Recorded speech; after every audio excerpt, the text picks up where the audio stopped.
Presentar aquellas láminas sobre un tema que particularmente hay una, digamos, una constante, representa una problemática constante en el desarrollo nacional. Y por supuesto que es una temática que cada uno de nosotros debe conocer con cierto nivel de profundidad, más aún si el interés de cada uno es con, digamos, participar en la gestión pública. Y justamente es en la gestión pública en la que radica, digamos, la esencia de esta problemática, porque en ella, desde diferentes aristas, tiene que ser atendida. Y considerando, por supuesto, digamos, el tiempo que me han permitido presentar estas láminas, he básicamente utilizado un conjunto de información estadística de distintas dimensiones de la vida económica, política, del país, que permite entender mejor, creo yo, eh, cuánto, digamos, repercute en el desarrollo nacional un proceso, digamos, en el cual la descentralización tiene muchas limitaciones permanentes para lograr su gran propósito. Y ese gran propósito es, por supuesto, consolidar niveles de gobierno local y regional con capacidades suficientes que le permitan generar, digamos, polos de desarrollo a su escala, local y regional, que por supuesto contribuyan en el desarrollo nacional. Sin embargo, digamos, muchas de las formas de abordar este tema respecto a al centralismo o puntualmente a la necesidad de la descentralización, eh, se limita, digamos, a un aspecto normativo. Y yo quiero trascender ese aspecto normativo. Es más, mucho de lo que vamos a ver en esta hora eh, utilizará una o dos láminas respecto a lo normativo. Porque en principio es importante primero saber cuáles son, digamos, aquellas consecuencias del centralismo y por supuesto cuáles son sus características más importantes.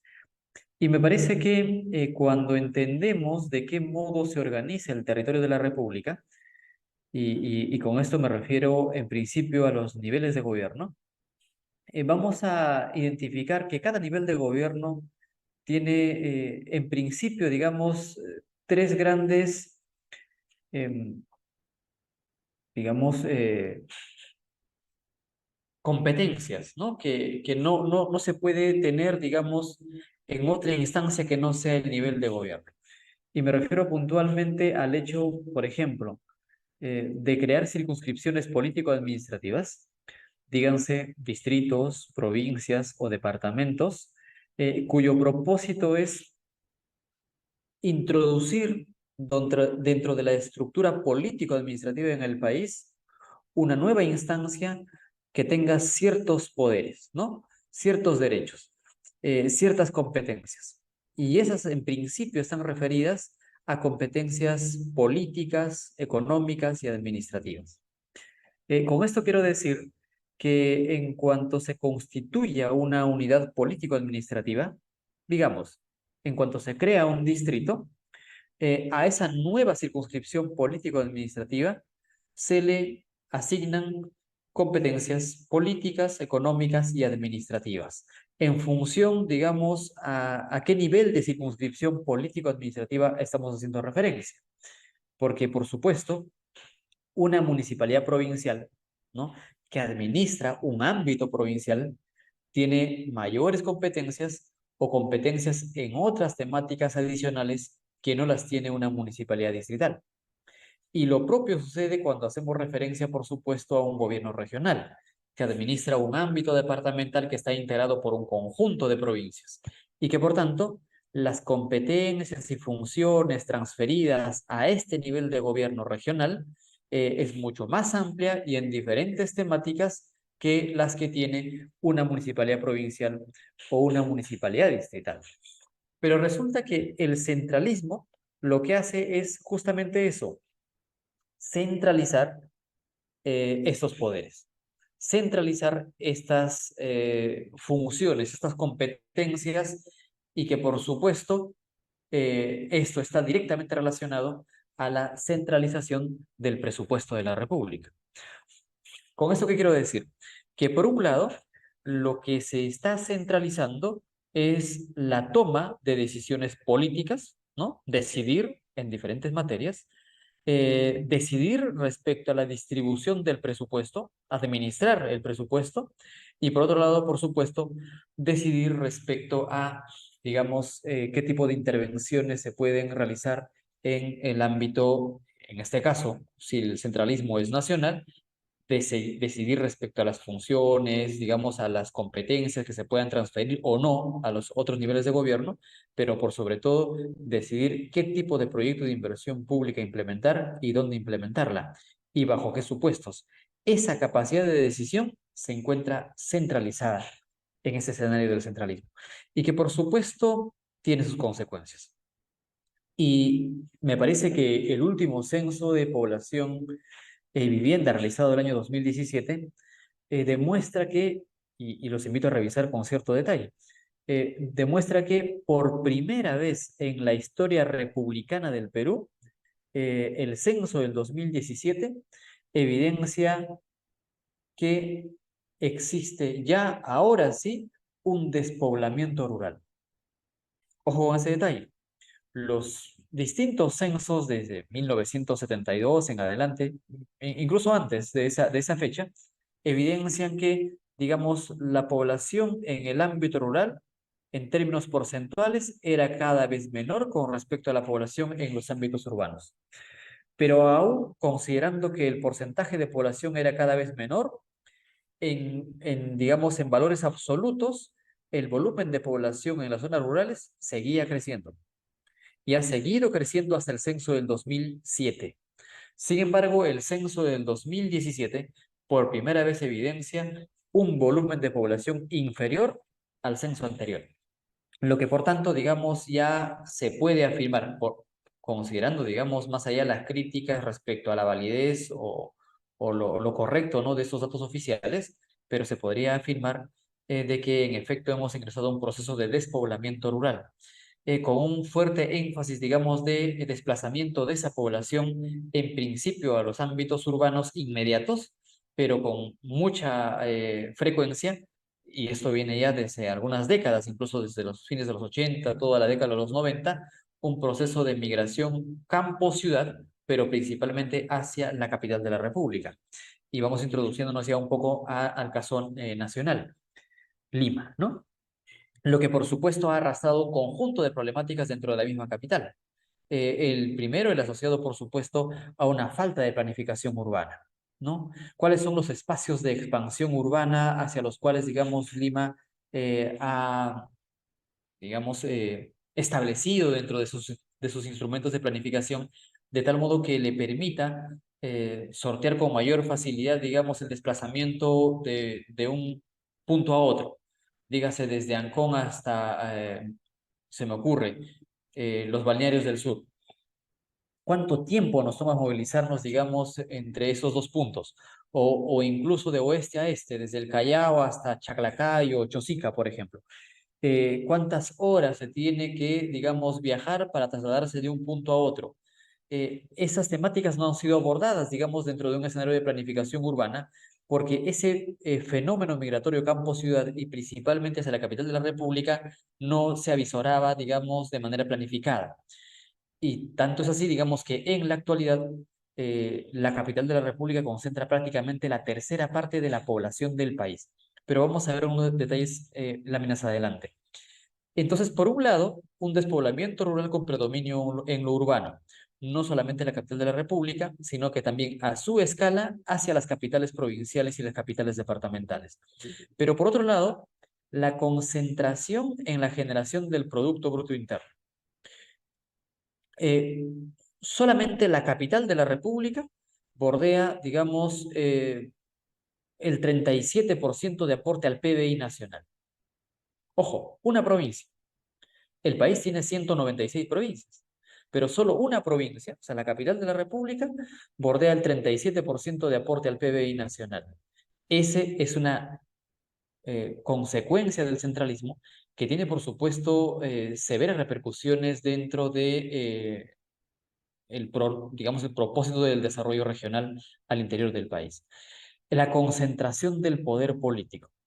Y no solamente, por supuesto, respecto a la toma de decisiones, sino también, por supuesto, noten ustedes, ¿cuántos congresistas pone la provincia de Lima? ¿No? Y compararla con la distribución del número de escaños para el resto de circunscripciones departamentales en el Perú. La proporción es fácilmente de 1 a 5. El segundo departamento que más número de congresistas pone en el Parlamento, eh, digamos, es prácticamente 4 a 5 veces menos que lo que pone una provincia, ¿no? La provincia de Lima. O sea, ese nivel de concentración del poder político, por supuesto, que tiene repercusiones no necesariamente positivas para el desarrollo del país, porque se legisla sobre la mirada de una circunscripción eminentemente urbana, con problemáticas radicalmente distintas a las que se tienen en las zonas altoandinas del país y, por supuesto, mucho más distintas con respecto a las que se tienen en la vertiente del Atlántico, los departamentos amazónicos que representan más de la mitad del territorio peruano. Entonces, eh, concentrar, ¿no?, el poder político en algunas manos donde ni siquiera conocen la problemática del interior del país, por supuesto, resulta siendo digamos, penoso respecto al desarrollo nacional. Y por supuesto, esto nos orienta, digamos, a una pérdida de perspectiva sobre el desarrollo económico y productivo regional y también genera una inequidad, una desigualdad respecto a la creación y la distribución de la riqueza en el territorio nacional. Y justamente con esto quiero iniciar, por supuesto, con un tema tan elemental que todos debemos manejar. Conocer el país. Y conocer el país desde sus diferentes aristas. Y en principio me parece de lo importante que es conocer cómo se organiza internamente el territorio de la República. Todos sabemos que el Perú se organiza en 24 departamentos, ¿no? Me parece que muchos pueden confundir el departamento con las regiones. Y, digamos, de modo sencillo, las regiones político-administrativas sí existieron en algún momento de nuestra vida republicana. Es más, las regiones político-administrativas, la última vez que existieron regiones político-administrativas en el país fue a fines de los años 80 y principios de los años 90. Entre el 91 y el 92, hablando del siglo XX, 1991 y 1992, eh, por ley, por supuesto, se deja sin efecto las regiones que habían sido creadas a fines de los años 80. Se habían creado 12 regiones y principios de los 90 se deja sin efecto esas leyes que crean las regiones. Y por constitución del año 93 se crean las CETARES, ¿no? Los CETARES, los consejos transitorios de administración regional. Y se crean cada uno de estos CETARES en cada departamento y en la provincia del Callao. Recordemos que los departamentos internamente se organizan por provincias, ¿no? Y las provincias internamente se organizan por distritos. El distrito es la unidad mínima de organización político-administrativa. Y por tanto, con la Constitución del 93 se crean CETARES en cada circunscripción departamental y en la provincia del Callao. Y la Constitución, esa misma Constitución del año 93, mediante la reforma constitucional implementada el año 2002, o sea, post-funesta década de los 90, gobierno de transición el año 2000, convoca elecciones, 2001 asume el nuevo gobierno y el 2002 empiezan a aprobarse un conjunto de reformas constitucionales y entre ellas se publica la ley de base de la descentralización, la ley orgánica de gobiernos regionales, la ley orgánica de municipalidades, la ley de demarcación y organización territorial, la ley de incentivo para la conformación de regiones, entre otro conjunto, digamos, de normas que estaban orientadas, por supuesto, entre otras, a por fin crear regiones político-administrativas en el país. Y justamente en ese marco, digamos, se implementa un proceso de referéndum para la conformación de regiones, en línea con lo que dice justamente el artículo 190 de la Constitución, en la cual se establece que la regionalización como proceso se inicia eligiendo gobiernos regionales, o sea, autoridades en los actuales departamentos. Entonces, la Constitución reconoce que la configuración político-administrativa, o sea, las circunscripciones en el país, siguen siendo los departamentos. Y en esos departamentos se eligen gobiernos, ¿no? Pero también dice, y en la provincia del Callao. Y precisa la Constitución, estos gobiernos son gobiernos regionales. Entonces, gobiernos regionales sí existen en el Perú hasta la actualidad. Regiones, que es otra cosa, que es ámbito, o sea, que son circunscripciones, esa aún no existe. ¿Y por qué afirmo esto? Porque justamente ese segundo párrafo del artículo 190 de la Constitución lo señala con claridad. Mediante referéndum podrán integrarse dos o más circunscripciones departamentales contiguas para constituir una región. Y la ley de base, perdón, la ley de incentivo para la conformación de regiones, hoy vigente, la ley 28274, publicada el año 2004, en su artículo 15 recoge eso mismo que dice la Constitución.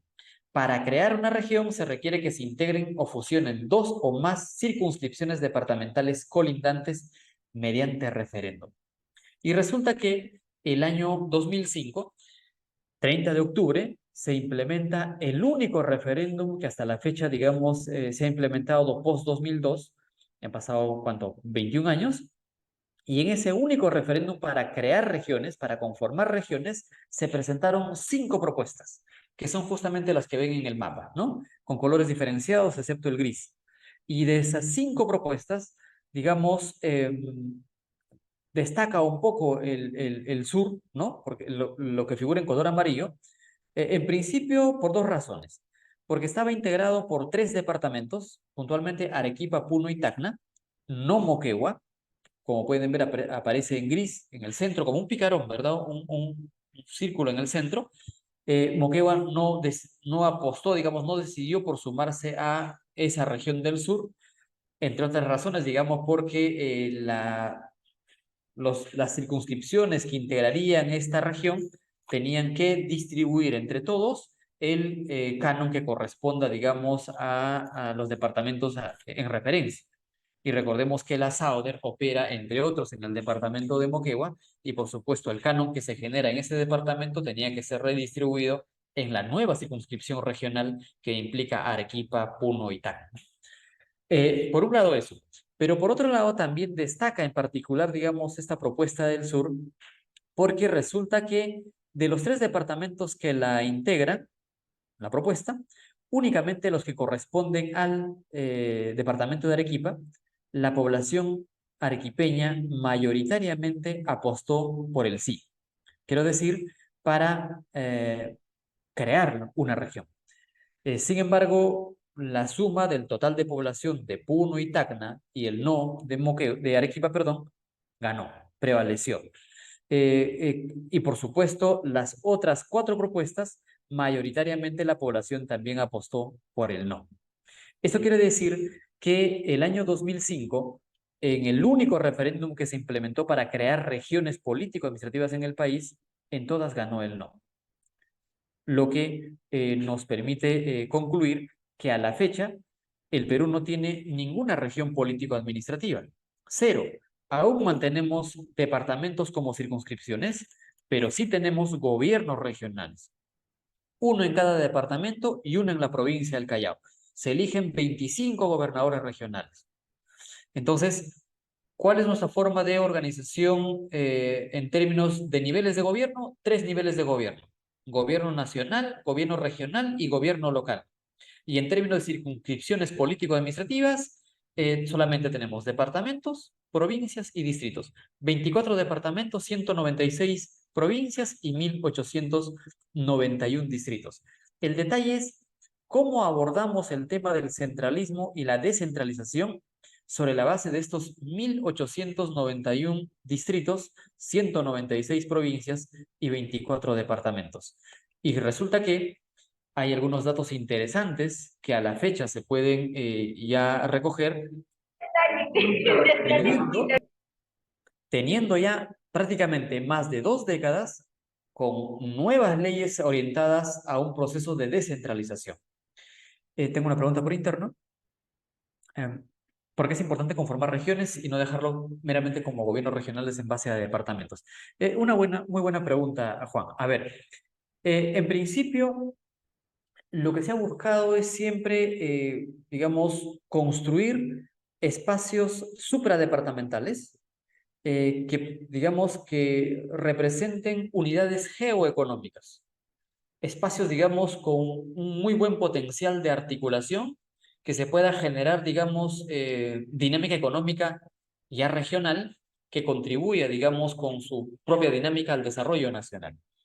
Y que, por tanto, digamos, superando la barrera de los límites departamentales, se puedan viabilizar un conjunto de proyectos de inversión pública que incluso en la actualidad se encuentran paralizados por diferentes limítrofes y proyectos de gran envergadura, represas, carreteras, digamos, que articularían departamentos distintos y un conjunto de proyectos de ese nivel, que por supuesto están orientadas a beneficiar a la producción, a la población y a la producción, ¿no? De gran escala, o sea, a nivel de exportación. Sin embargo, digamos, habiendo transcurrido ya más de 2 décadas con gobiernos regionales existentes, por supuesto que se han consolidado poderes regionales, o sea, poderes a escala departamental sobre la base de gobiernos regionales.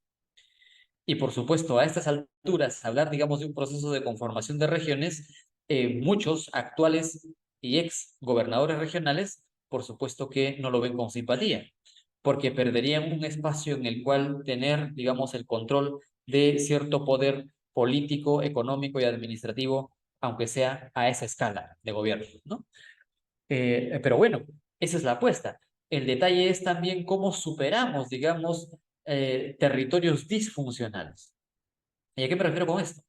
Que existen territorios, o sea, ámbitos en principio departamentales, provinciales también, e incluso de nivel distrital, donde desde su propia capital es prácticamente imposible llegar a todos los confines de su circunscripción, que para llegar a su propio ámbito distrital tengo que sortear otros distritos o incluso otras provincias y en algunos casos otros departamentos para poder llegar a los poblados que están dentro de mi mismo ámbito distrital.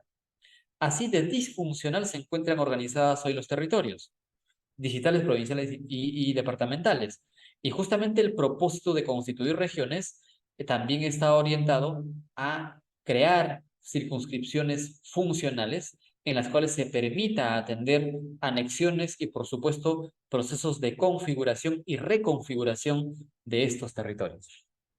Noten una de las, digamos, de las consecuencias, digamos, de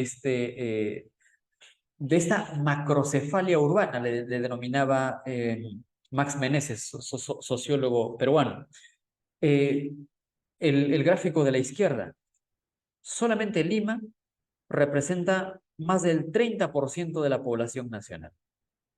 El segundo departamento más poblado tiene prácticamente 5 veces, o y un poco más, menos población que, que un departamento, Lima. Pero ojo, un detalle. Si de pronto solamente consideramos la provincia de Lima y separamos a Lima como departamento, o sea, al resto de provincias del departamento de Lima en la estadística, fácilmente el resto de provincias del departamento de Lima estarían en la ubicación 5 o 6, digamos, de este listado, o incluso de pronto mucho más abajo. Y ese Lima figuraría con un porcentaje muy similar al que se muestra en este gráfico, pero únicamente estaría siendo representado por la provincia de Lima. O sea, así, digamos, de grande es la brecha en términos de concentración de población. Y recordemos un detalle no menor. El presupuesto de la República, y específicamente el Foncomún, se distribuye en función al volumen poblacional. Y no solamente el Foncomún, sino también la distribución de escaños para el Parlamento se distribuye en función al volumen de población de cada circunscripción electoral. Y que por tanto, mientras más población tenga un lugar, por pequeño que sea, va a tener más dinero y más poder político. Ahí una de las razones de por qué, digamos, tenemos un espacio tan grande como el territorio peruano, departamentos tan grandes como Loreto, Ucayali, Madre de Dios, Puno, entre otros, con poco presupuesto y con poca representatividad en el Congreso. Piura, el segundo departamento más poblado, después de Lima, muy cerca del Departamento de la Libertad. Noten, ojo, estamos haciendo referencia en términos de volumen de población departamental, ¿no? Porque es distinta la lectura en términos de volumen de población por ciudad. Debería existir, digamos, cierta lógica en cuanto a concentración de población por ciudades, debería, pero no sucede eso. Y lo vamos a ver en un momento. Pero noten también un detalle muy interesante.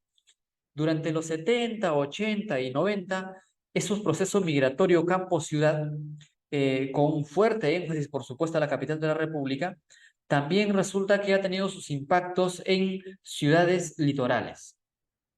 Eso quiere decir que la migración también fue Amazonía, Andes, hacia la costa, hacia las ciudades litorales.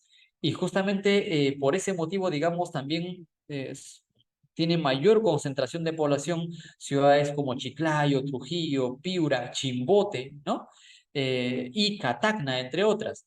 Y noten que justamente ¿cuánto? Los 5 departamentos más poblados del país son departamentos litorales. Lima, Piura, La Libertad eh, y Arequipa, 4. El quinto es un departamento altoandino, no tiene litoral, Cajamarca. Cajamarca como, digamos, primer departamento altoandino más poblado del país, seguido de Cusco y Junín. O sea, 3 departamentos altoandinos están ahí debajo de los 4 primeros como los departamentos con mayor población en el país. Pero su proporción, digamos, con respecto al departamento de Lima, está, por supuesto, muy distante, ¿no? Muy distante. Prácticamente 8 veces menos población que una provincia. Y en el otro extremo, que tenemos, digamos, un listado también largo de departamentos, vean, Madre de Dios, Moquegua, Tumbes, Pasco y Huancavelica representan, ¿cuánto? El 1% de la población nacional, respectivamente, cada uno, ¿no? O por debajo, inclusive en algunos casos. Pero por supuesto, recordemos nuevamente que el presupuesto de la República por Foncomún se distribuye en función al volumen poblacional. Y ya solamente con esta proporción podemos hacernos una idea de cuánto presupuesto por Foncomún reciben estos departamentos. Pero es importante también, por supuesto, percibir esto en términos de concentración de población en ámbitos urbanos, ¿no? Continuos urbanos. Y aquí no es la misma lógica que la distribución de población por departamento. Nótese el cuadro de la derecha, donde de pronto, por supuesto, Lima sí es la ciudad con mayor población digamos, desde el censo de 1940, pero noten, digamos, ese permanente proceso de concentración de población que ¿cuánto? Poco más de medio millón en 1940, a su proyección a este año, estamos bordeando, digamos, los 10 millones de habitantes. Y es más, su distancia con respecto a la segunda ciudad con más población, que me parece ni siquiera debería desagregarse de ese modo, pero considerando que, digamos, Callao es parte, digamos, de un continuo urbano, pero por ser, digamos, una provincia distinta, se pone, digamos, en la estadística como otra ciudad. Resulta que incluso manteniendo a Callao de manera independiente, que supera poco más de 1.100.000 habitantes, se encuentra a una distancia de 10 veces, digamos, con respecto a Lima. O sea, así de distante se encuentra, digamos, en términos de volumen poblacional, la ciudad más poblada con respecto a la segunda.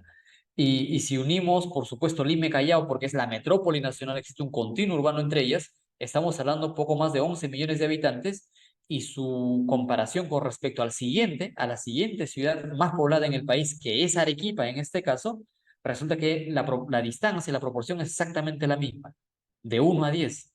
Entonces, tenemos ahí Lima Callao como metrópoli nacional y tenemos otras metrópolis regionales como Arequipa, Trujillo, Chiclayo y Piura como las más pobladas, todas estas litorales. Pero luego le sigue, digamos, un conjunto de ciudades no litorales, pero también pobladas, digamos, al menos que bordea el medio millón de habitantes. Huancayo, por un lado, Cusco, y le sigue, por supuesto, Iquitos, Pucallpa, que no son ciudades litorales. Y en el otro extremo tenemos a ciudades, por supuesto, en principio también litorales, Tumbes, perdón, Talara y Tumbes como, digamos, una de las 2 de las 26 ciudades que superan las 100.000 habitantes en el país. Ojo con este detalle y lo podemos percibir en el mapa. A nivel nacional, tenemos 1.891 distritos, 196 provincias y, y solamente tenemos en todo el territorio nacional 26 ciudades que superan los 100.000 habitantes. Eso quiere decir que ni siquiera las capitales provinciales, ni siquiera todas las capitales provinciales superan los 100.000 habitantes. ¿Cuántos departamentos tenemos? 24. ¿Cuántas ciudades superan los 100.000 habitantes? 26. Ah, interesante. Uno puede creer incluso que al menos todas las capitales departamentales superan los 100.000 habitantes. Pero no es así. Es más, hay varias capitales departamentales que no figuran en este listado de las 26. Eso quiere decir que varias capitales departamentales ni siquiera superan los 100.000 habitantes. ¿Qué capitales departamentales no figuran en este listado? Por ejemplo, Abancay, capital del departamento de Apurímac; Cerro de Pascua, capital del departamento de Pascua; Moquegua, capital del departamento de Moquegua; Moyobamba, capital del departamento de San Martín. ¿No? Estas capitales departamentales ni siquiera superan los 100.000 habitantes, pero sí figuran otras ciudades que sin ser capitales departamentales sí superan los 100.000 habitantes. Por ejemplo, Chimbote, ¿no? Chimbote no es la capital del departamento de Ancash, pero supera los 100.000 habitantes y figura en el listado. Lo propio con Talara, Sullana, Huacho, Chincha, que sin ser capitales departamentales han tenido una dinámica, digamos, económica que ha permitido atraer población. Y me parece que justamente este proceso de descentralización que contribuya al desarrollo de otras ciudades debería estar orientada en principio, digamos, a fortalecer las dinámicas de estas ciudades. Pero veamos otros datos. Resulta que, y por supuesto, cuando ustedes quieran profundizar en lo que estamos presentando, siempre van a encontrar el enlace en la parte inferior o algún costado de las láminas que presento. En este caso está en la parte inferior derecha. Esta es una publicación realizada por Grade y hacen, digamos, un estimado, construyen un escenario respecto a la concentración y el crecimiento de la población al 2050. Y consideran en este listado, digamos, a las ciudades, digamos, con mayor población en el país. Pero noten ese gran, en la imagen de la izquierda, ese gran círculo, ¿no? Que destaca por sobre todas, que está justamente hacia la izquierda de ese gráfico.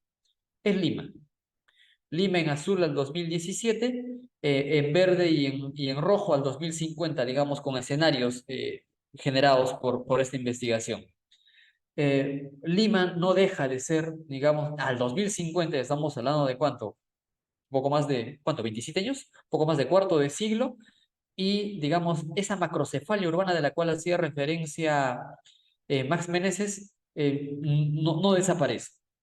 Lo que quiere decir que la necesidad de una inyección económica y una transferencia de competencias y de capacidades y de presupuesto a las ciudades del interior del país es más que urgente para reducir esta gran asimetría. Porque la macrocefalia es una enfermedad, porque los destinos del país van a caminar en función a los destinos al destino que apunta una circunscripción, ni siquiera departamental, sino solamente provincial. Y por supuesto aquí van a destacar manteniendo, digamos, de un modo u otro o creciendo relativamente en términos de volumen de población ciudades como las de Piura, Tarapoto, Chimbote, Pucallpa, Cusco, Juliaca, ¿no? Arequipa, por supuesto. Y si de pronto el país impulsara de manera más, digamos, rigurosa la necesidad de establecer la longitudinal de la sierra, y potenciar, por supuesto, la longitudinal de la selva, permitiría un mayor flujo, digamos, de comercio, ¿no? Y de dinamismo económico a esa escala al interior del país. Algo que es necesario para, digamos, romper con este proceso de gran centralismo y diversificar el desarrollo al interior del país.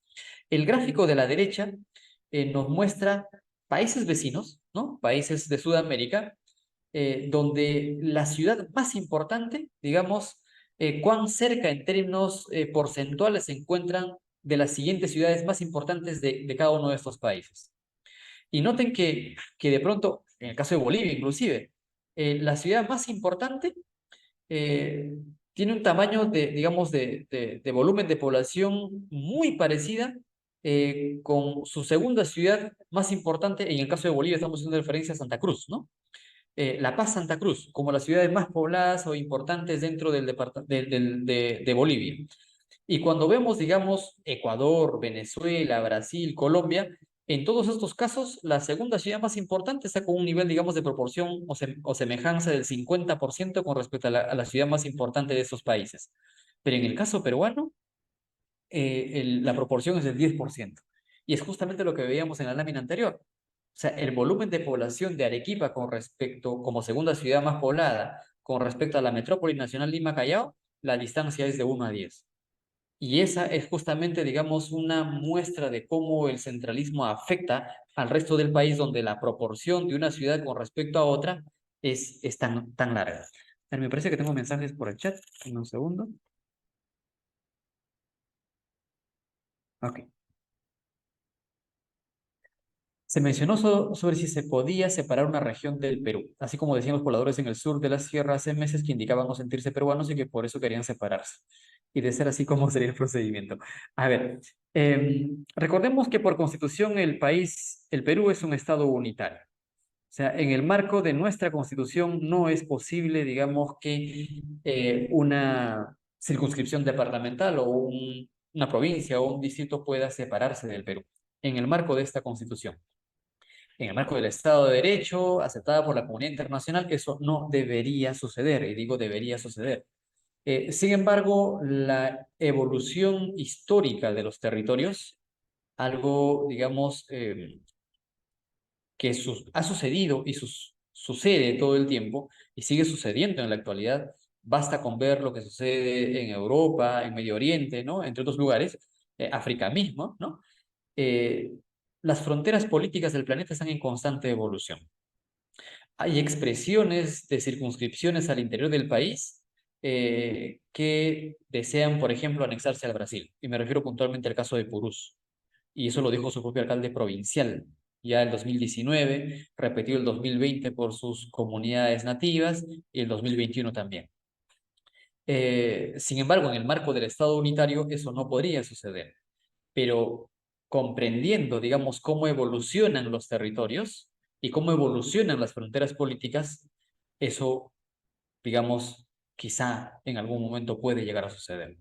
El Perú acaba de cumplir poco más de 200 años, antes no existía, ¿no? El virreinato ha cumplido, ¿cuánto? Casi 3 siglos. Estoy seguro que en el siglo II del virreinato, eh, si nadie, quizá algunos, un porcentaje muy reducido, habría pensado que el virreinato iba a desaparecer. ¿Alguien puede pensar que el Perú como república va a desaparecer en 50 años o 100 años? Estamos en un escenario similar. Todo puede suceder, pero en tanto mantengamos, digamos, un nivel de centralismo como el que tiene hoy el país, definitivamente esas opciones no deben ser descartadas. Tengo otra pregunta.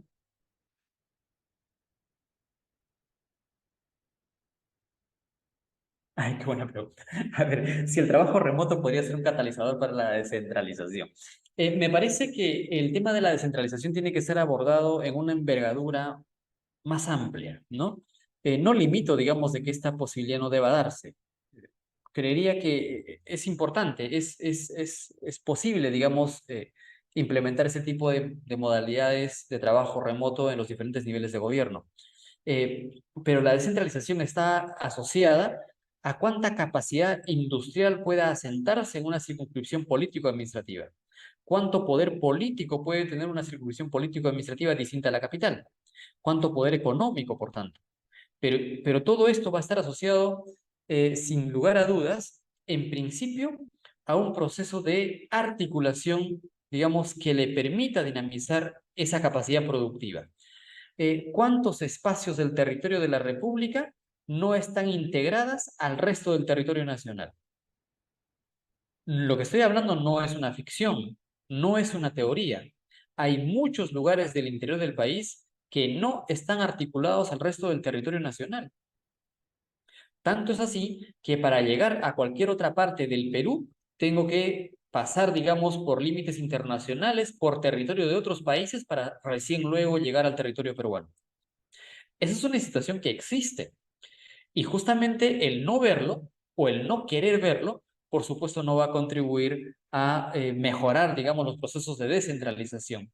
Y el proceso de descentralización no se sujeta únicamente a la transferencia de competencias o responsabilidades, que es algo que se ha venido dando, digamos, desde el año 2002 o incluso un poco hacia atrás, pero con fuerte énfasis en las últimas 2 décadas, pero la transferencia de competencias y responsabilidades y funciones a los otros niveles de gobierno, sin una transferencia de capacidades ni de presupuesto, lo que ha terminado generando es justamente fortaleciendo el centralismo. ¿Y de qué modo se expresa este proceso digamos, de fortalecimiento del centralismo? Ante lo que viene haciendo el Congreso, entre otras cosas, en la actualidad. Por ejemplo, el Congreso de la República, entre el 2017 a la fecha, o sea, en 5 años, ha aprobado 154 declaratorias de interés nacional para crear distritos en el país. Sí, más de 150 declaratorias de interés nacional para crear distritos en el país. Lo aprobó el Congreso de la República unilateralmente. Y también 4 declaratorias de interés nacional para crear provincias en el país. ¿Qué significa en la práctica la declaratoria de interés nacional? Hace 2 décadas y un poco más, quienes tienen la competencia para atender las creaciones distritales y provinciales son los gobiernos regionales. Una declaratoria de interés nacional le quita esa competencia al gobierno regional y le dice que ahora no lo evalúe el gobierno regional, que lo evalúe la presidencia del Consejo de Ministros. Se volvió a centralizar una competencia que ya tenían los gobiernos regionales. Y nadie pone, digamos, sobre la mesa un análisis de ese tipo. Lo que se viene haciendo desde el Congreso, entre otras cosas, mediante esas leyes declarativas, es centralizando competencias que habían sido transferidas a otros niveles de gobierno. Y eso, sin ninguna duda, le hace más daño al país. Pero noten digamos, estos gráficos. Y por supuesto, ojo con un detalle, el enlace está en la parte inferior. Esa es una publicación de la CONFIEP, ¿no? O sea, del sector empresarial. Y la CONFIEP recoge, por supuesto, información oficial, ¿no? Y es una información construida en principio al año pasado, sobre la base del censo del 2017. Y noten que, de izquierda a derecha, eh, ¿qué porcentaje de viviendas por circunscripción cuentan con agua potable? Al censo del 2017.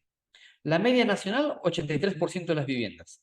Pero resulta que por debajo de esa media nacional tenemos a 13 departamentos del país. 13 departamentos del país tienen por debajo de la media nacional en las viviendas con conectividad a agua potable. Y ojo, en la parte superior, cuando uno hace digamos, un reconteo, resulta que también figuran 13, porque han incluido a Callao, que es provincia, y, digamos, lo que figura como Lima en tercera ubicación, se refiere a la provincia de Lima. O sea, y también la etiqueta siempre puede inducir a error, ¿no? Es la provincia de Lima. ¿Y por qué digo la provincia de Lima? Porque noten justamente que de esa media nacional que figura en morado, Perú, debajo dice región Lima, ¿no? Todos, desde el sector empresarial, los políticos, los medios de comunicación, digamos, sin mayor rigurosidad ni mayor profundidad, digamos, normativa, hacen referencia a la existencia de regiones. Las regiones no existen. Pero esa región Lima se hace referencia al resto de provincias del departamento de Lima, que es administrada por el gobierno regional de Lima. Pero que incluso, noten ustedes, que el departamento de Lima, sin considerar la provincia de Lima, el porcentaje de hogares, digamos, con acceso a agua potable está por debajo de la media nacional. Y digamos, haciendo una lectura similar en materia de desagüe, o sea, saneamiento en este caso, tenemos a 16 departamentos que tienen un porcentaje, digamos, de vivienda por debajo de la media nacional con acceso a saneamiento. Y noten que en los departamentos de Puno, Ucayali, ¿no? Principalmente, sucede que solamente el 36% de su población, eso quiere decir, más del 60% de su población, no tienen acceso a saneamiento. Puno, Ucayali, Cajamarca, Huancavelica superan el 60% de su población sin acceso a saneamiento. Y en el caso, digamos, de electrificación, tenemos a 18 departamentos por debajo de la media nacional, ¿no? Donde Huánuco, Amazonas destacan, digamos, como los departamentos, y Puno también, como los departamentos con mayor población sin acceso a electrificación. Pero ojo, estas son láminas elaboradas por la CONFIEP. Y hago este énfasis porque justamente en la siguiente lámina vamos a ver una que presenta el mismo INEI. Y cuando hacemos una lectura, digamos, en materia de acceso a Internet, noten que también tenemos 18 departamentos, ¿no? Con, digamos, con un porcentaje de hogares con acceso a Internet por debajo de la media nacional. Y la media nacional no llega al 50%. Eso quiere decir que en 18 departamentos, más del 50% de su población no tiene acceso a Internet. Si nosotros en este momento tenemos la posibilidad de conectarnos, digamos, e intercambiar estos puntos de vista, eh, en estos 18 departamentos, más del 50% de su población no tiene esa posibilidad. Sencillamente no tiene esa posibilidad. Imagínense la pandemia, ¿no? Cuarentena, aprendo en casa. ¿Cómo se abordó el aprendo en casa en esos lugares? Y noten el caso de Huancavelica. El 82% de su población no tiene acceso a Internet. No es un tema menor. Hace poco, este año, debe ser en el último mes, se aprobó una reforma constitucional para incluir en la Constitución eh, que el Internet, el acceso a Internet sea considerado un derecho básico de las personas. Y me parece, por supuesto, un tema importante, porque así debería ser concebido. Ahora, respecto a establecimientos de salud de primer nivel con capacidad instalada adecuada. Noten ustedes que la media nacional es 45% de establecimientos de salud de primer nivel, o sea, puestos de salud con capacidad adecuada. Pero noten también que 10 departamentos, ¿no? 10 departamentos tienen menos del 50% de sus establecimientos de salud con capacidad adecuada. Y cuando uno de pronto recuerda Nano Guerra digamos, su fallecimiento, puede entender perfectamente esa situación. Se contaba con un establecimiento de salud, pero definitivamente las capacidades no eran adecuadas, ¿no? Atienden a ciertas horas del día y si de pronto, incluso cuando hubiesen atendido, de pronto no cuentan con los insumos suficientes para atender diferentes tipos de enfermedades. Y eso haciendo referencia a un lugar como Punta del Bombón, litoral, costa, plenamente articulado a la segunda ciudad más importante del país, y ahí imagínense cómo se encuentra el resto de poblados al interior del país, donde ni siquiera, digamos, las capacidades de conectividad son aceptables. Y es más, donde puede haber conectividad, ni siquiera existe un medio de transporte que pueda trasladar a la población de un punto a otro. Y esa es una situación generalizada en el país. Y en materia de locales educativos públicos en buen estado, noten que no existe un departamento en el país, ni siquiera considerando a Lima, no existe uno solo que tenga siquiera el 50% de sus locales educativos en buen estado.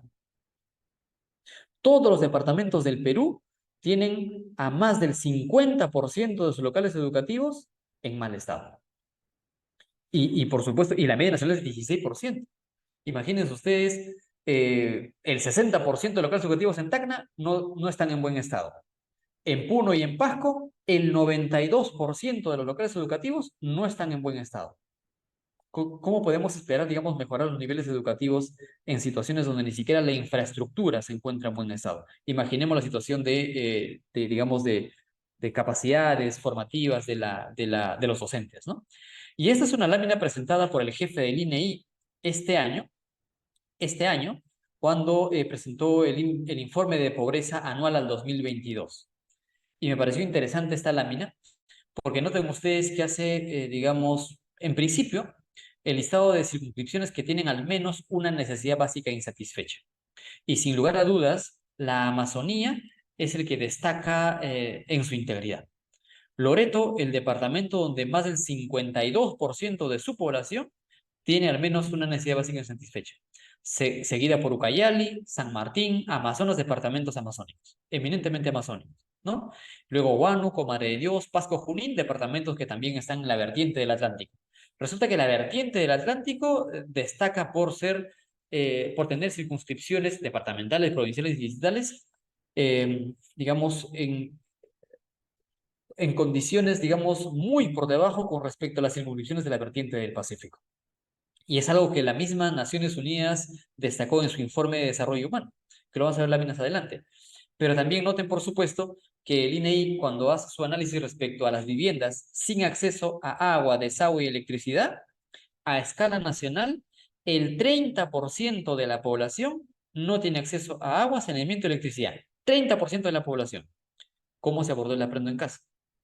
Pero cuando de pronto uno ve capital de la República, ni siquiera todo el departamento, Lima Callao, digamos, los porcentajes de la población, digamos, sin acceso a agua, saneamiento y electricidad, por supuesto que son bastante reducidos.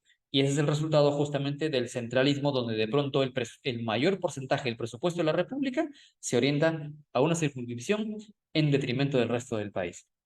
Y el mismo INEI incluye, digamos, sumado a agua, saneamiento y electricidad, le añadimos celular, telefonía móvil e internet, el porcentaje de viviendas sin acceso a estos servicios básicos supera el 50% de la población. O sea, más del 50% de la población nacional no tiene acceso a agua, saneamiento, electricidad, internet y celular en el país. Imagínese una situación así. Si uno quiere entender la crisis de gobernabilidad, los permanentes, digamos, momentos de convulsión social, ¿no? Al interior del país, tenemos que entender esa realidad. Si uno quiere entender por qué se eligen las autoridades que se eligen cada cierto periodo, tenemos que entender esta realidad, porque justamente son las realidades materiales las que se expresan en las ánforas durante las elecciones. Y es ahí donde se encuentra la razón para entender por qué de pronto los puntos extremos son los que más atraen a la población, porque les plantean o mantener el statu quo de cierto sector o brindarles el sueño de la posibilidad de tener mejores condiciones de vida a otro gran volumen de la población nacional.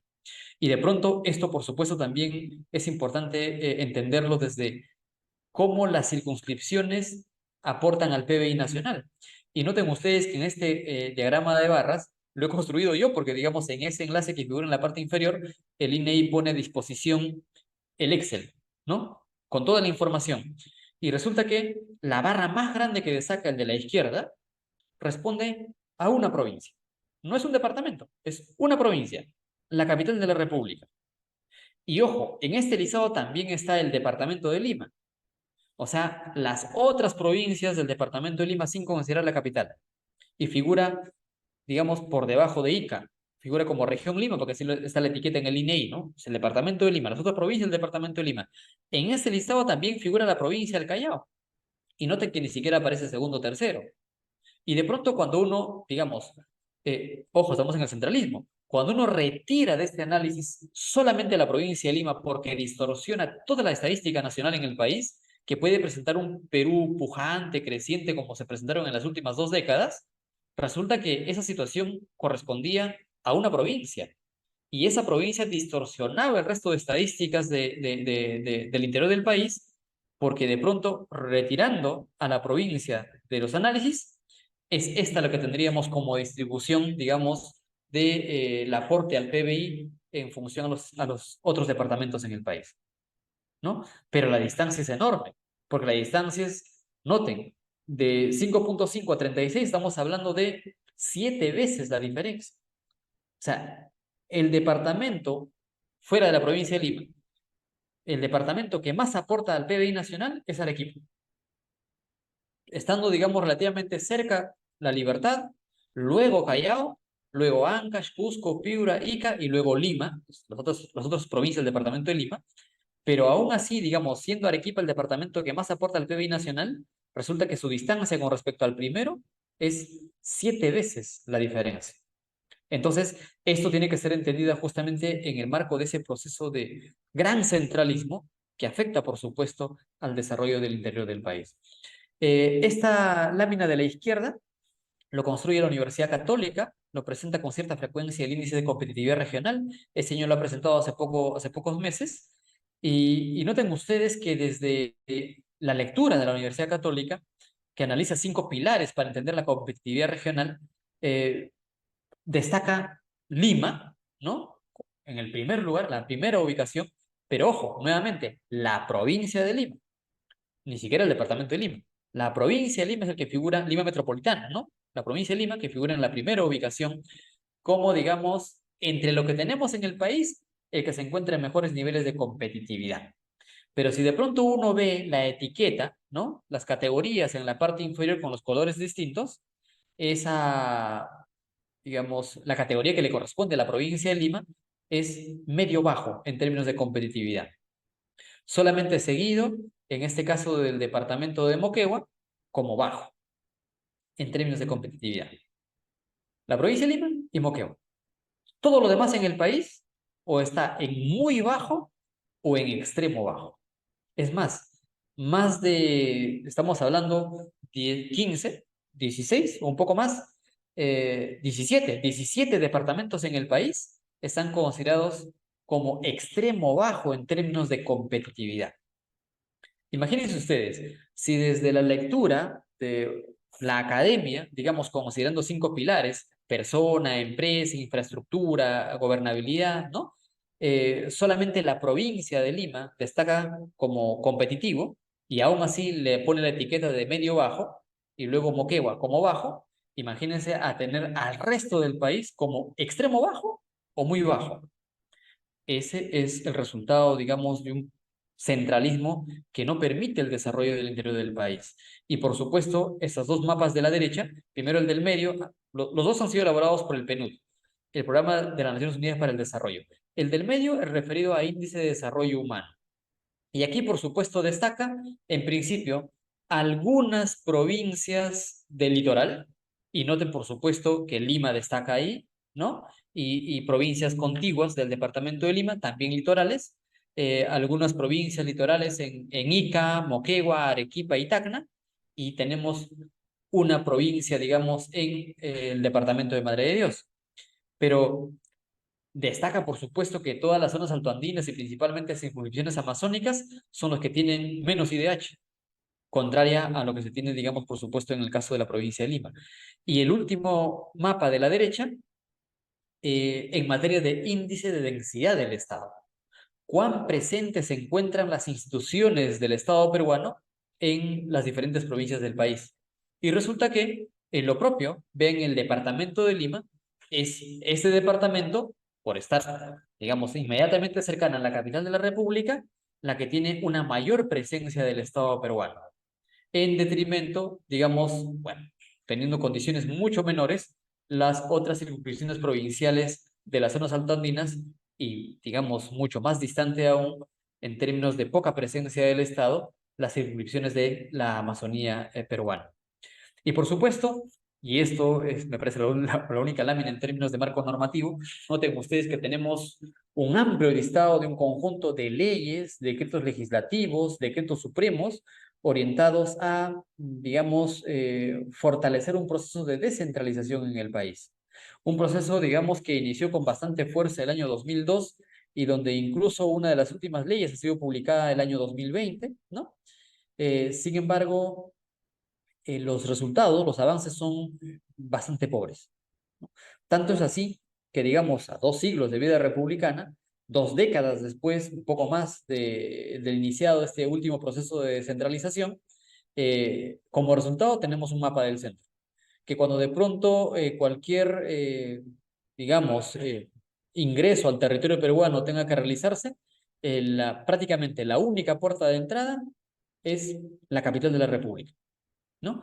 Hay muy pocos lugares, entre ellos Cusco o Iquitos, los que permiten, digamos, vuelos directos a algunos destinos internacionales, pero son contadísimos. La puerta de entrada al territorio del Perú es solamente Lima, pero no solamente, digamos, para vuelos internacionales, lo propio sucede en vuelos nacionales. Se me ocurre, en la oficina en la que trabajo deseamos hacer talleres descentralizados y de pronto decidimos qué lugar puede ser adecuado para realizar un taller descentralizado donde todas puedan concurrir, que no sea Lima.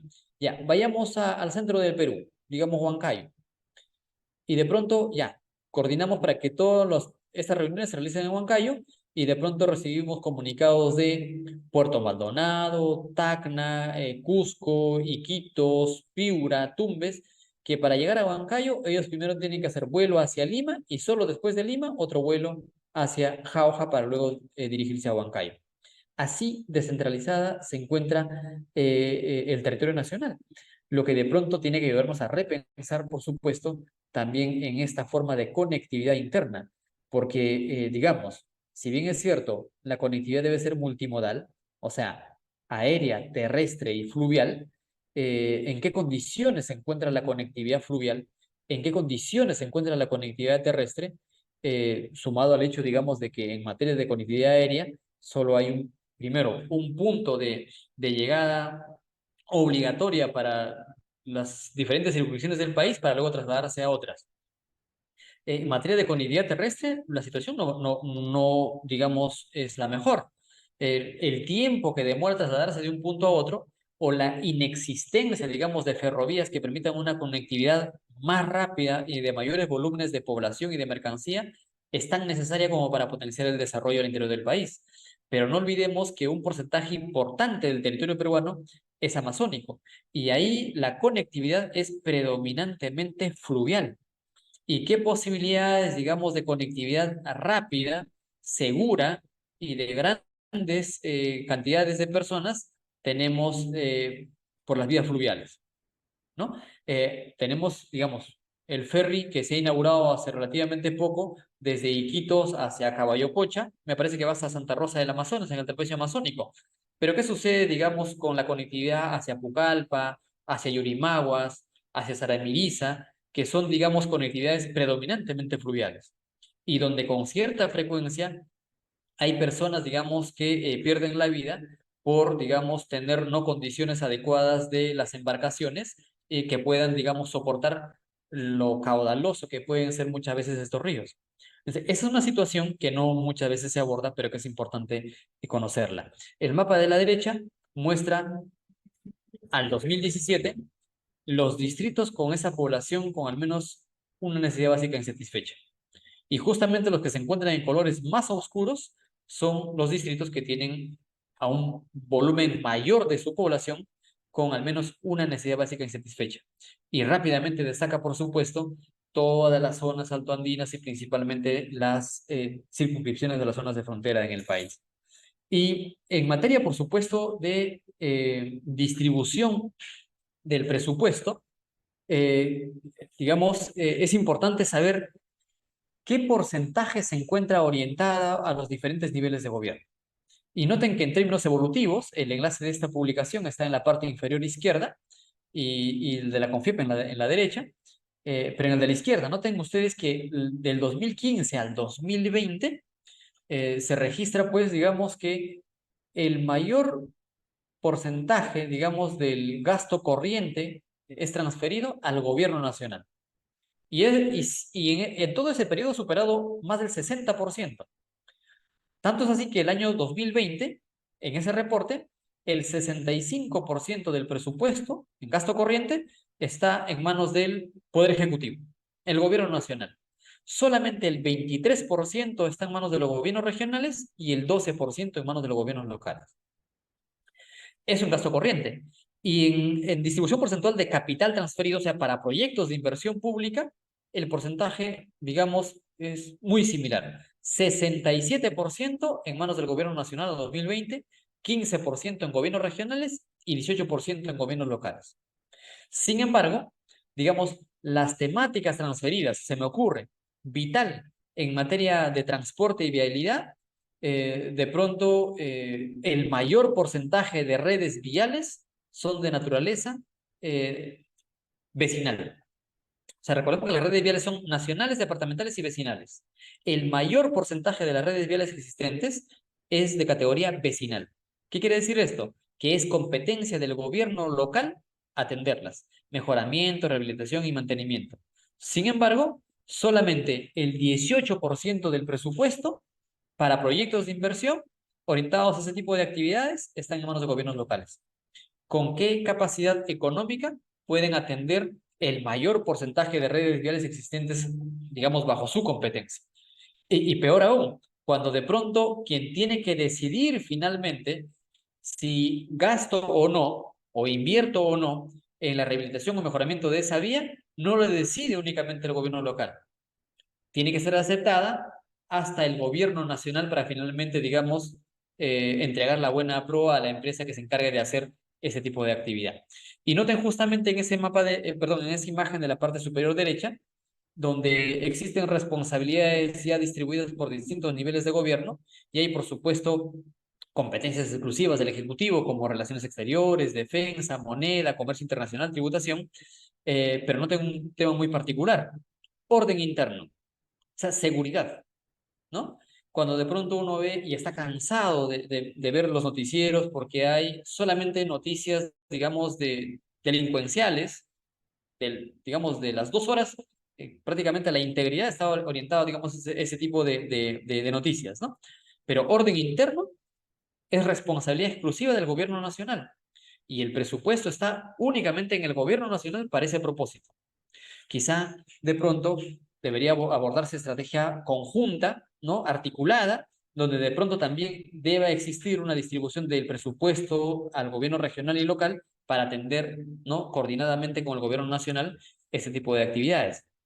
Pero noten que educación, salud, agroindustria, transporte, ordenamiento territorial, transporte colectivo, agua potable, saneamiento, es responsabilidad del gobierno local. Pero el presupuesto para ese nivel de gobierno no llega al 20%. Es más, el PAI que está en la parte inferior derecha es elaborada por la CONFIEP y reconoce exactamente lo mismo. El 60% del presupuesto está en el gobierno nacional, pero las actividades fundamentales para garantizar la calidad de vida de las personas, la responsabilidad recae en el gobierno local, donde el presupuesto solamente bordea el 20%. Yo quiero dejar, digamos, algunas líneas finales, que es esta. Existen algunas acciones urgentes que considero importantes para apostar por el desarrollo nacional. En principio, algo que, digamos, no se discute, pero debería ponerse en discusión porque en el marco, digamos, de una reforma constitucional o incluso en el marco de la elaboración de una nueva constitución, porque hay candidatos políticos que incluso en las generales 2021 que indicaron que apostaban, digamos, por un cambio de constitución y no fue un candidato, fueron más de 2 candidatos y así en procesos de elecciones anteriores. Pero sea reforma constitucional o sea cambio de constitución, me parece que el Perú debe apostar decididamente por una desconcentración, una relocalización de los distintos poderes del Estado. Así como sucede en Países Bajos, así como sucede también en Bolivia y otros países. En Sudáfrica, por ejemplo, donde de pronto la sede del Poder Legislativo debe ser un departamento distinto al donde se encuentra la sede del Poder Ejecutivo. Lo propio con respecto a la sede del Poder Judicial. De tal modo que no todo esté concentrado en una sola ciudad y que de pronto sea ahí donde el poder político dinamice toda su economía y sus redes, sus relaciones, ¿no? Se me ocurre, si de pronto trasladamos la sede del Poder Legislativo a la ciudad de Juliaca, quizá podemos lograr leyes mejor pensadas, ¿no? Con mente fría, digamos, para adoptar mejores decisiones para el desarrollo nacional. Pero esa desconcentración, esa relocalización de los distintos poderes del Estado, me parece que es fundamental. Por otro lado, lo propio con respecto a las entidades con autonomía constitucional. Por constitución, la sede del Tribunal Constitucional está en la ciudad de Arequipa, pero cuando de pronto uno, ojo que en Arequipa sí tiene un local, ¿no? Pero cuando de pronto uno quiere, digamos, reunirse con los magistrados del Tribunal Constitucional, ¿cuántas veces están en Arequipa? Están en Lima, ¿no? Entonces debería cumplirse con lo que establece la Constitución y las distintas entidades con autonomía constitucional, dígase el Banco Central de Reserva, la Junta Nacional de Justicia, la Oficina de Procesos Electorales, la RENIEC, digamos, la Superintendencia de Banca y Seguros, entre otras entidades con autonomía constitucional, también deberían estar en otras ciudades del país, de tal modo que ellas de por sí, desde el propio establecimiento, digamos, de esa burocracia institucional, generen unas microcondiciones de dinámica económica en esas nuevas sedes, ¿no? Lo propio, por supuesto, pensar en la necesidad de potenciar esas ciudades intermedias y aquellas que están emergiendo, digamos, como aquellas potentes en materia de dinámica regional, ¿no? Si de pronto uno requiere, digamos, darle un impulso a la economía nacional, pensemos por darle mercados, acercarle mercados a la producción local.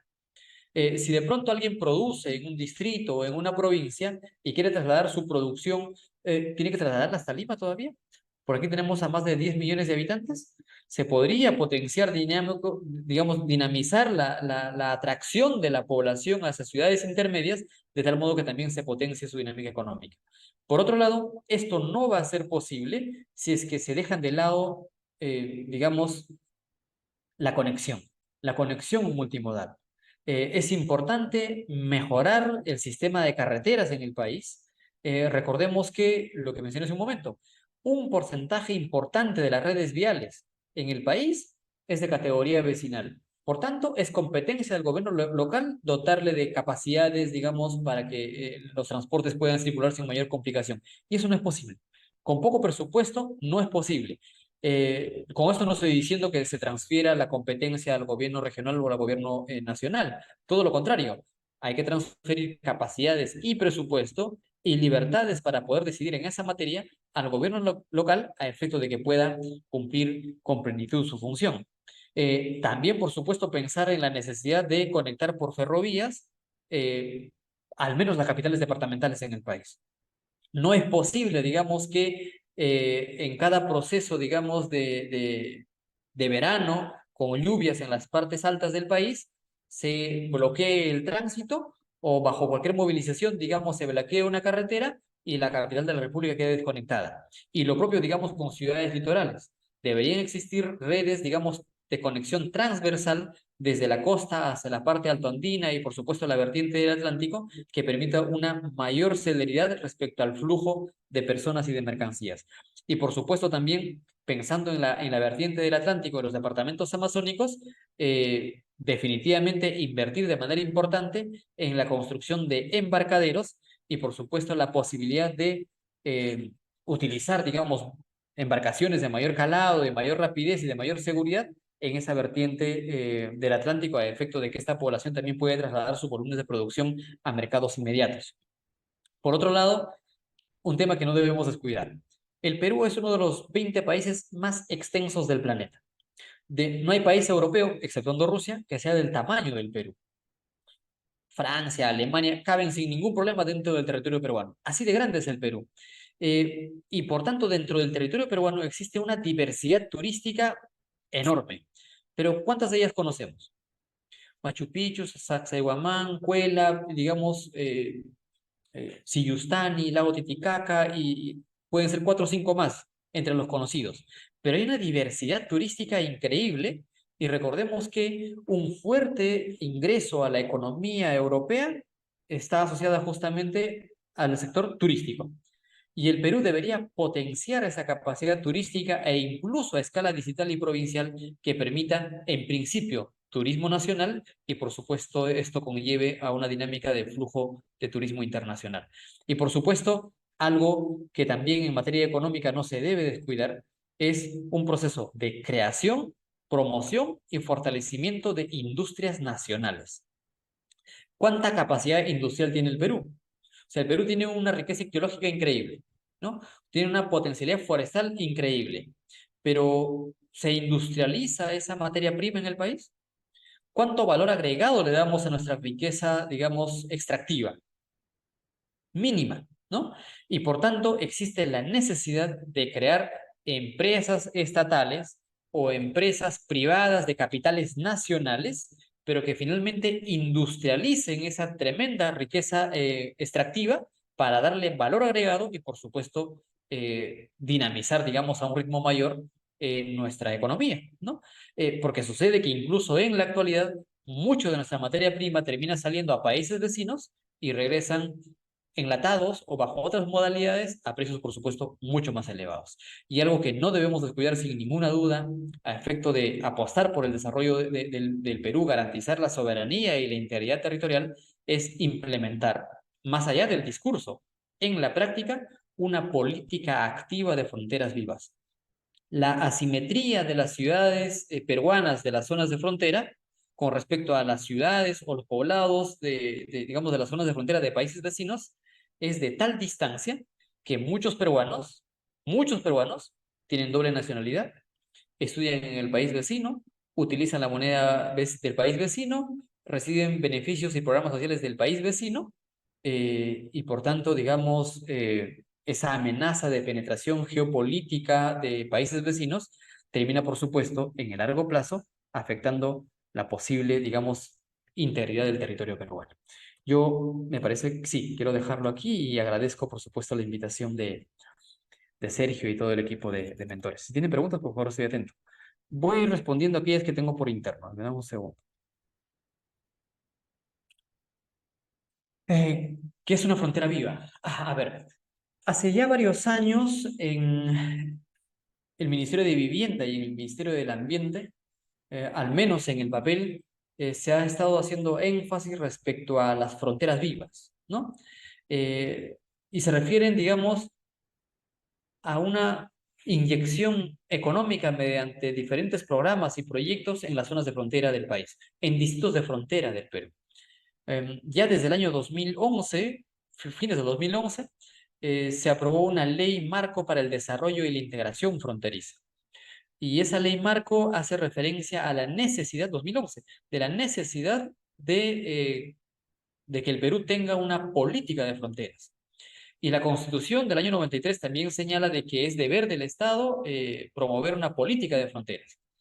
Y en sus poco más de 200 años que tiene el Perú como república, tiene una política de frontera, ha tenido una política de frontera.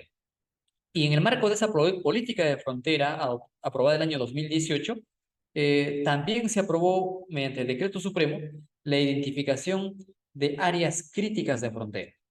Justamente debido a estas asimetrías que existen entre las zonas de frontera de Perú con respecto a las zonas de frontera de los países vecinos, se hizo un listado de nuestras áreas críticas de frontera que fue actualizada justamente el año pasado, donde se identificaron 13 lugares, 13 áreas críticas de frontera, y se han identificado núcleos de desarrollo e integración, que no son otra cosa que centros poblados dentro de cada una de esas áreas críticas de frontera.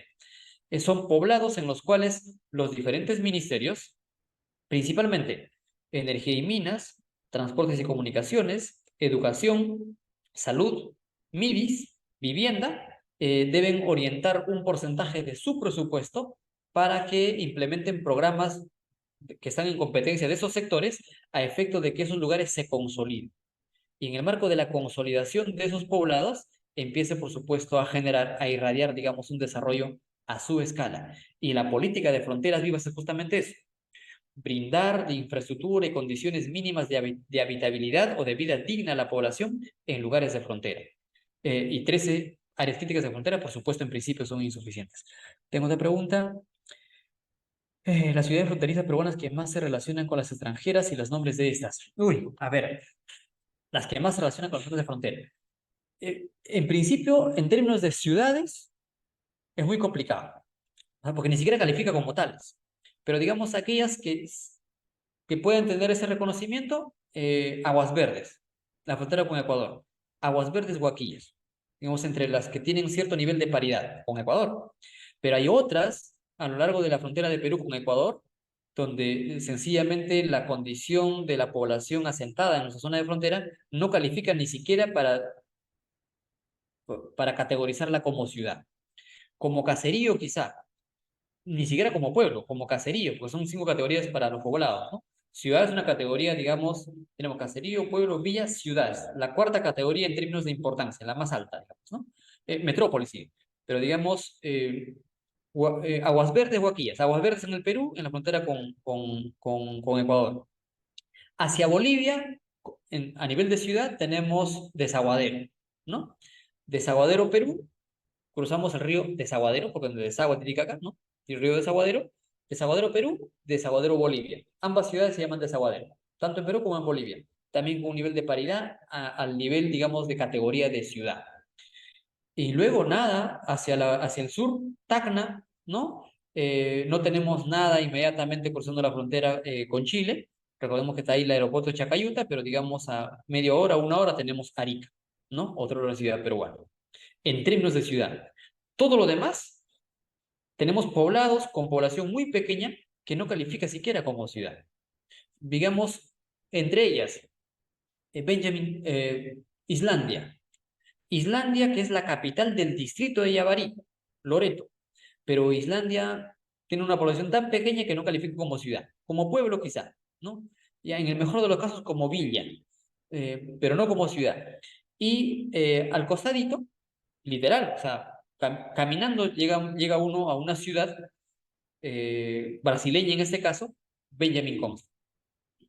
Un poquito más hacia el noreste, también en el trapecio amazónico, tenemos en el lado peruano el poblado Santa Rosa, que está en una isla. el río Amazonas es tan ancho, el cauce del río Amazonas es tan ancho, no por gusto es el río más caudaloso y más grande del planeta, ¿no?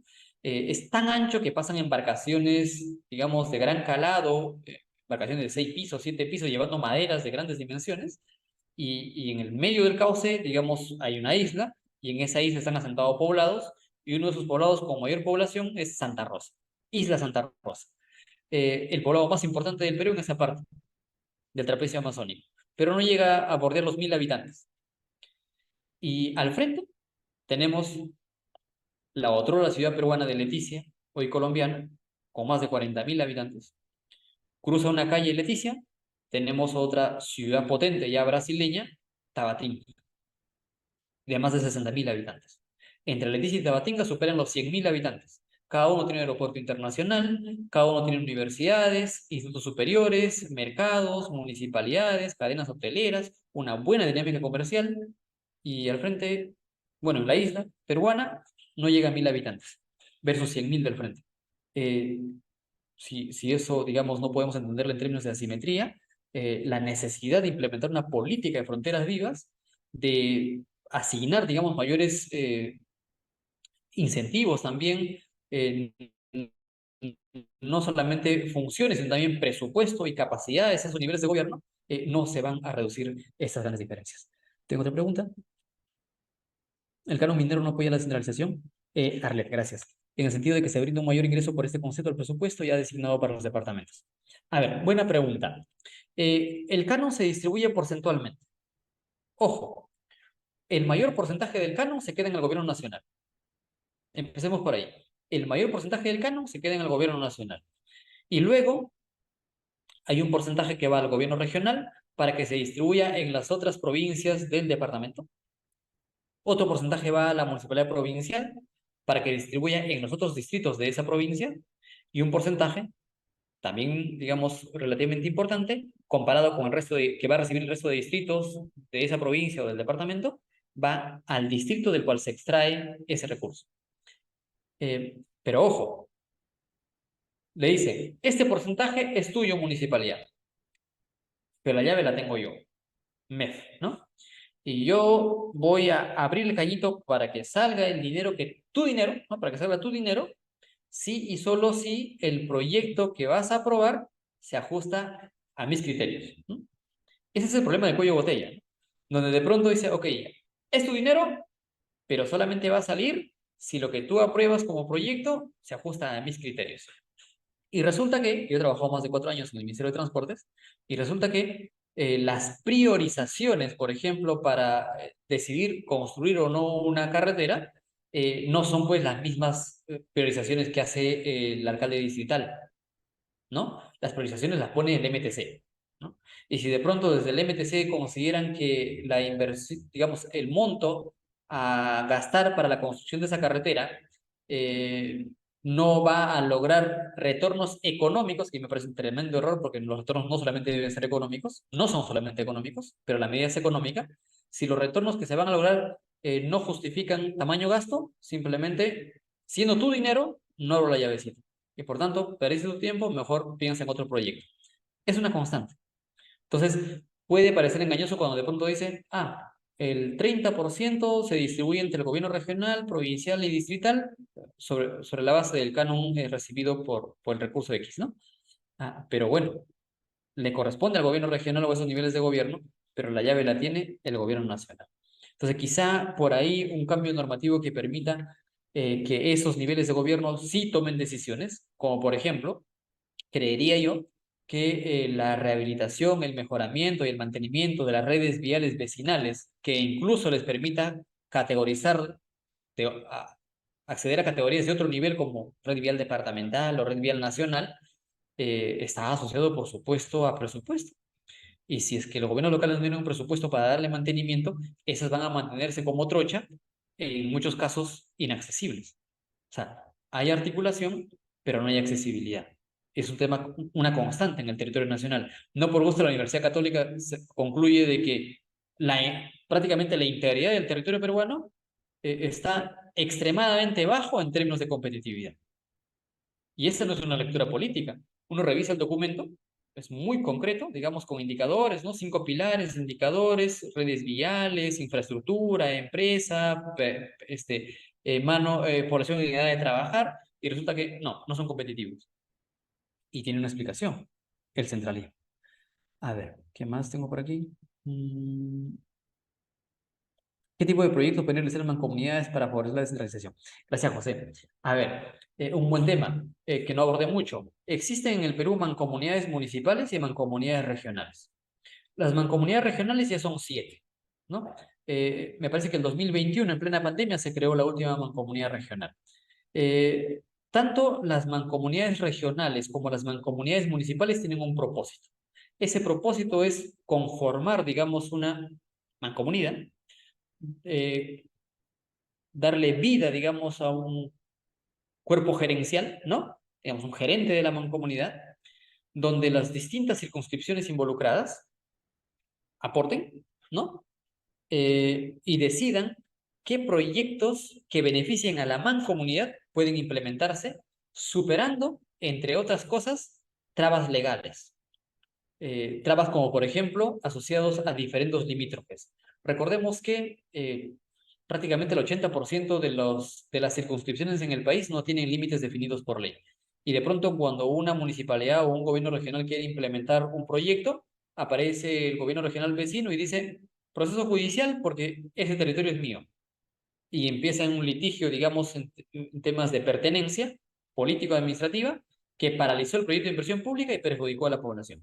Entonces, la mancomunidad, sea municipal o sea regional, entre otros propósitos, busca viabilizar la implementación de proyectos de inversión pública, superando esas trabas legales y diferentes limítrofes que pueden llegar a sede judicial. ¿Y qué tipo de proyectos pueden ser? De distinto índole. Carreteras, materia educativa, lo que las partes, o sea, los que integran la mancomunidad, lo decidan en conjunto. Por supuesto, una mancomunidad tiene su propio estatuto y mediante ordenanza aprobada por, digamos, a nivel de gobierno regional, cada departamento involucrado acepta integrarse a dicha mancomunidad y se rigen sobre la base de ese estatuto y sobre las temáticas incorporadas en ese estatuto. Otra pregunta. En un caso muy extremo, un distrito donde haya minería podría recibir casi 0 soles de canon porque el MTC no le apruebe su proyecto. Bueno, qué buena pregunta. O sea, en un caso extremo, en efecto, digamos, ¿no? Si de pronto el distrito de donde se extrae el recurso presenta proyectos que no se ajustan a los criterios de los sectores involucrados, MTC, vivienda, energía y minas u otros, no va a lograr, digamos, que le abren la llave hasta que adecúen, digamos, sus proyectos a los criterios que establece el gobierno nacional, ¿no? Entonces, esa figura de la descentralización, pero que finalmente la decisión se va a adoptar únicamente si el gobierno nacional así lo acepte, digamos, tiene, por supuesto, digamos, todavía mucho que mejorar, ¿no?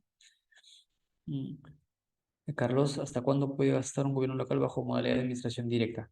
No estoy seguro si hay un porcentaje, pero recordemos que, eh, digamos, las municipalidades tienen ciertas facultades como para poder decidir, digamos, si puede, digamos, establecer como una especie de tributo a ciertas actividades propias de la municipalidad, ¿no? Sin embargo, en muy pocas oportunidades se ha evidenciado una figura de ese tipo, ¿no? En donde de pronto la constante, digamos, en materia de recaudación está asociado a arbitrios e impuesto predial. O sea, ahí se limitan. Eh, pero digamos están habilitados como para implementar alguno que otro tipo de tributos dentro de su circunscripción, ¿no? Eh, Sin embargo, cuando uno revisa, digamos, el porcentaje de población que tributa a nivel nacional, o sea, hasta en la capital de la República existe una fuerte evasión tributaria, a todo nivel, o sea, de impuesto a la renta, de arbitrios, ¿no? De este, impuesto predial, entre otras, ¿no? Y cuando uno, digamos, revisa la situación del aspecto tributario en los departamentos, provincias y distritos del interior del país, el porcentaje es mucho mayor, ¿no? Y ante un escenario así, imagínense poner un tributo adicional, ¿no? sería prácticamente inviable, digamos. O sea, pero lo importante es cómo hacer que esta población, digamos, sí se sume y se introduzca un proceso, digamos, donde se tiene que entender que las municipalidades se gestionan, digamos, y también desarrollan sus actividades sobre la base de tributos, ¿no? Y que no todo debe estar sujeto, por supuesto, al Foncomún, que por tanto está asociado al volumen de población que reside en esos lugares. Eh, es un tema que pasa por un permanente proceso de sensibilización, de empoderamiento de la población, ¿no? De tal modo que se puede entender que nuestras contribuciones también le generan desarrollo a nuestra municipalidad y al ámbito, digamos, de la circunscripción en la cual vivimos. Sin embargo, cuando de pronto vemos lugares donde de pronto sí hay una capacidad tributaria importante, pero de pronto las condiciones de vida de las personas no son las aceptables, o donde la inseguridad ciudadana se ha desbordado y de pronto no me siento, digamos, atendido y que por tanto siento que mis tributos no están siendo correspondidos, hay, digamos, un proceso, digamos, de alejamiento, ¿no? De distanciamiento de la población con respecto a seguir tributando, ¿no? Pero recordemos nuevamente que en materia de orden interno no es la municipalidad quien tiene la responsabilidad, ¿no? Sino el gobierno nacional. A ver, ¿quién decide la asignación de la ciudad capital de una región? A ver, no existen regiones, pero en el marco de la creación de las regiones, la norma es clara. La capital es la ciudad con mayor población. Es un tema interesante, ¿no? Porque de pronto, he ahí la razón de por qué la Constitución señala y la ley de base de la descentralización que la provincia de Lima, bueno, dice, la capital de la República no integra ninguna región. Porque justamente si de pronto en el departamento de Lima se decidiera erigir una región como departamento, ¿no? Así, porque ella es grande de por sí, la capital de la región de erigirse, ¿no? De constituirse, sería la provincia de Lima, porque tiene mayor población. Por eso dice, la provincia de Lima no integrará ninguna región, lo dice la Constitución. Es por eso que la provincia de Lima, ¿sí? La población de la provincia de Lima no elige al gobernador regional del departamento de Lima. La población de Cañete, de Yauyos, de Huarochirí, de Ollón, de Huaura y de otras provincias del departamento de Lima, ellos sí, en las ánforas, eligen a un gobernador regional. Pero ¿dónde está sentada la sede, digamos, del gobierno regional de Lima? ¿Dónde se encuentra, digamos, la oficina de la actual gobernadora regional de Lima? En Huacho, ¿no? Porque Huacho es la ciudad más poblada entre las ciudades de las otras provincias del departamento de Lima. Entonces, de erigirse una región integrándose dos o más departamentos, la capital va a ser la ciudad más poblada. A ver, tengo tres preguntas.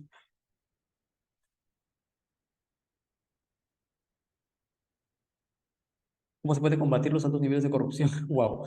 De los gobiernos regionales que vemos ahora si es que le otorgan mayores competencias. Ah, bueno, la historia de la corrupción en el Perú, ¿no? Los invito a leer. No es un tema actual, no es un tema de izquierdas, de derechas. Lamentablemente la corrupción ha carcomido el aparato estatal en todos sus niveles, ¿no? Los cuellos blancos, ¿no? El club de la construcción. Estamos hablando de profesionales que trabajaban en el gobierno nacional, que decidían la orientación de los proyectos de inversión pública desde el Ministerio de Economía y Finanzas. O sea, no estamos hablando de solamente de alcaldes o de gobernadores provincianos. Estamos hablando de la capital de la República y de los profesionales que deciden los proyectos de inversión pública de los ministerios, desde el Ministerio de Economía y Finanzas y otros ministerios. No es un tema menor. Creo que no existe una fórmula, una única fórmula para combatir la corrupción.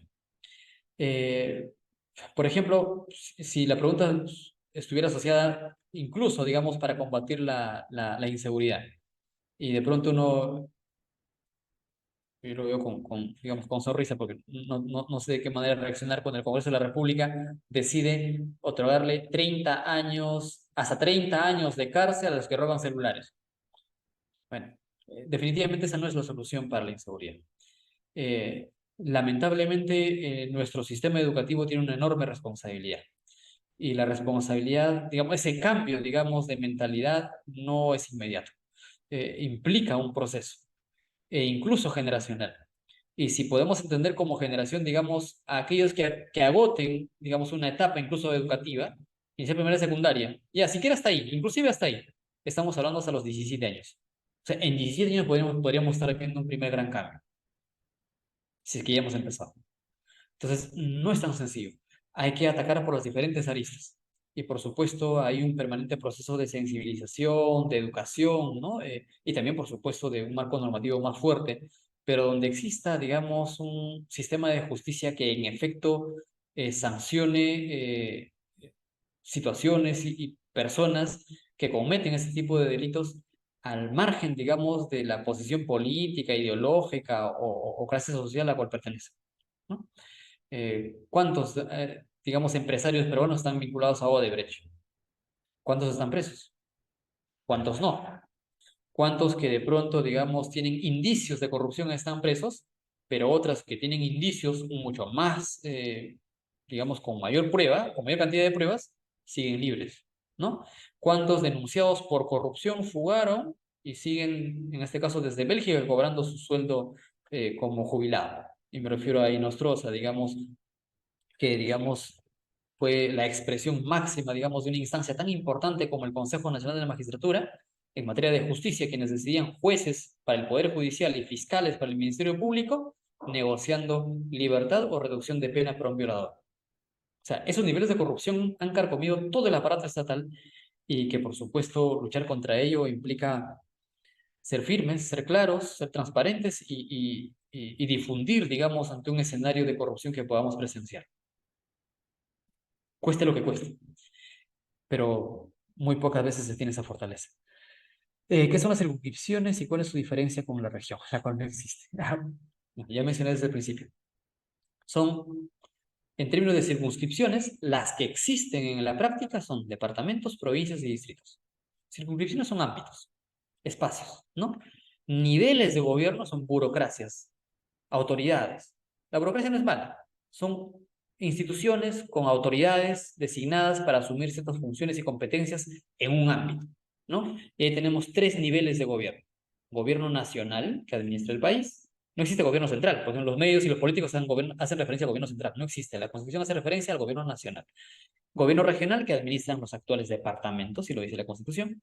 Y los gobiernos locales, que pueden ser gobiernos locales provinciales y gobiernos locales distritales. Y eso está claramente diferenciado en la Ley Orgánica de Municipalidades. La región como tal aún no ha sido constituida. Todavía tenemos departamentos. Y finalmente tengo otra pregunta por aquí. Las municipalidades o gobiernos regionales tienen caja chica, ya sea por la recaudación de tributos y otros, y si lo tienen, pueden hacer uso de ese dinero para la inversión de su jurisdicción. En efecto, claro que sí. Es más, creería que eso es lo poco que disponen realmente, ¿no? O sea, más allá del Foncomún, que es el monto que le asigna el Ministerio de Economía y Finanzas en función al volumen de producción, ellos tienen una fuente de ingresos directos sobre la base justamente de arbitrios e impuesto predial. Por eso mencionaba hace un momento que de pronto ellos también tienen la posibilidad de, digamos, implementar cierto tipo de tributos adicionales que podrían buscar en su población. Pero conociendo la capacidad tributaria y la cultura tributaria que tiene la población, y que es un porcentaje muy reducido los que realmente tributan, incluso para impuesto predial o arbitrios, o sea, el establecimiento de un nuevo tributo definitivamente sería prácticamente inviable, ¿no? Bueno, nada, muchísimas gracias. Yo les agradezco la invitación y por supuesto pueden contar conmigo para cuando sea necesario.